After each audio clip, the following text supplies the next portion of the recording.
คำเตือนการลงทุนมีความเสี่ยงสูงผู้ลงทุนควรศึกษาให้ดีก่อนการลงทุนการซื้อขาย Forex และ CFD มีความผันผวนสูงทาง Duck Trader บ่ได้มีการซักซ้วนการลงทุนแต่อย่างใด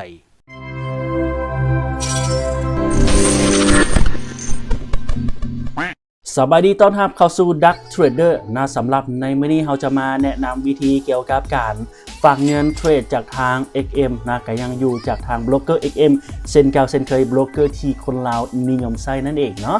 หลังจากที่ว่าทุกท่านเปิดบัญชีเทรดเป็นที่เรียบร้อยแล้วเนาะยืนยันบัญชีเป็นที่เรียบร้อยแล้วในตอนนี้สามารถฝากเงินกันได้เลยเนาะซึ่งว่าบัญชีต้องเป็นสีเขียวแบบนี้เนาะก็คือผ่านการยืนยันแล้วเนาะจึงจะสามารถฝากเงินได้ในปัจจุบันในตอนนี้เราจะมาแนะนำวิธีการฝากเงินผ่านทางวีซ่านะผ่านทางบัตรวีซ่านั่นเองกดเข้ามาที่การฝากเงินและเลือกคำว่า Visa Mastercard เนาะกดฝากไปที่นี่ได้เลยหลังจากที่ทุกท่านมาในหน้าต่างนี้เนาะเราสามารถตรวจสอบเบิ่งรายละเอียดว่าถูกต้องแล้วหรือบอกดจำนวนการฝากเงินจะเป็น US นั่นเองเนาะตัวอย่างฝากไป$10นะแล้วก็กดไปที่การฝากเงินได้เลยซึ่งว่าการฝากเงินถอนเงินผ่านวีซ่าหรือว่า Mastercard นี่จะว่องไวนะสะดวกสำหรับคนลาวของเรานั่นเองหรือว่าจะเป็น local deposit ก็ได้เช่นเดียวกันนะแอดมินจะมาแนะนำวิธีการฝากเงินผ่านทาง local deposit กันแล้วกันเนาะอีกคลิปหนึ่งซึ่งว่าในปัจจุบันนี้สามารถฝากกันได้เลยนะแล้วก็กดยืนยันการฝากเงินผ่านเดบิตการ์ดหรือว่าวีซ่าก็ได้เช่นเดียวกันเนาะมาในหน้าทางนี้ให้เราใส่รายละเอียดของบัตรของเราและก่อนที่ทุกคนทุกท่านจะกดคำว่า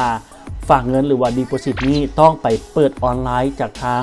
DCEL ไว้เสียก่อนนะจนกว่า1ธุรกรรมจะเสร็จสิ้นนั่นเองเปิดปะไว้แล้วให้เราใส่รายละเอียดข้อมูลบัตรของเรานั่นเองใส่รายละเอียดข้อมูลบัตรของเราแล้วนะกดคำว่า Deposit ระบบจะใช้เวลาในการคำนวณ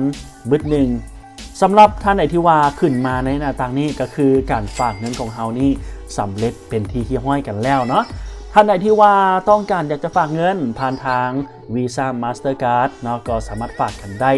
ว่องไวนะเงินเข้ามาในทันทีเลยก็คือ$10ที่แอดมินฝากไปเมื่อกี้นี้นะและสำหรับการถอนเงินก็ง่ายๆเช่นเดียวกันนะในคลิปต่อไปเราจะมาแนะนำวิธีการถอนเงินกันแล้วกันนะสำหรับท่านใดที่ว่าบ่สะดวกในช่องทาง Visa ยังจะมีอีกช่องทางนึงก็คือ Local Deposit นั่นเองเดี๋ยวเราจะมาแนะนำวิธีการฝากเงินผ่านทาง Local Deposit อีกคลิปหนึ่งกันแล้วกันนะสำหรับในตอนนี้ท่านใดที่ว่าติดปัญหาในการฝากเงินสามารถติดต่อสอบถามจากทาง XM ก็ได้เช่นเดียวกันซัพพอร์ตตลอดเวลากันเลยเนาะและแน่นอนอย่าลืมกดไลค์กดแชร์จากทาง Duck Trader กันแล้วกันนะเพื่อที่จะบ่พลาดข้อมูลข่าวสารต่างๆในการเป็นนักเทรดตัวจริงนั่นเองแล้วพบกันใหม่ในคลิปต่อไปสบายดี